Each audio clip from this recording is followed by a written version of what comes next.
டே டே டே வெயில வெளியே போக முடியலடா, ஜெயில் மாதிரி இருக்குது. உனக்கு எல்லாம் வெக்கம் மானம் சூடு சொரணை எதுவுமே கிடையாதா? சூடு இருக்குது, சொரணை இல்ல. என் மேல உனக்கு கருணை இல்ல. ஏப்ரல் மே ஆனா எம மாதிரி வந்துடுற. உன்னால மண்டை காயுது, மூஞ்சி தீயுது, அங்கங்க கருப்பாய் உடம்பு ஃபுல்லா நெருப்பு மாதிரி எரிஞ்சு வெறுப்பாவது உமே. நீ மட்டும் கொஞ்சம் கிட்ட வந்தா தண்ணி ஊத்தி அனுப்பிச்சிடும்டா.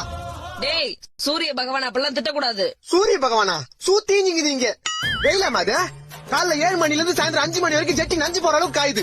அதான் உடம்புல தண்ணி ஊத்திக்கல சில்லுன்னு இருக்கும் உள்ளவா. இன்னும் எத்தனை நாளைக்கு இந்த மாதிரி? டேய் வெயில் காலம் வந்தா அப்படிதான் இருக்கும். அதுக்கு என்ன பண்ண சொல்ற? 30,000 கூட கொடைக்கானல் போய் ஒரு 3 மாசம் இருந்து வரேன். எது 30,000? பாத்தியம்மா, வெளியே போனா வெயில் அடிக்குது, வீட்டுக்கு வந்தா நீ அடிக்கிற. இந்த வெயில்னால எனக்கு எவ்வளவு வேதனை பாத்தியா? ஏ வெயிலே, உன் வெப்பநிலைய காமிச்சல, என்ன வெறுப்பேத்துல. என் அம்மா கிட்டே என்ன அடி வாங்க வச்சல. நானும் மனுஷனா, வீட்டுல ஏசி இருக்கு, ஃபேன் இருக்கு.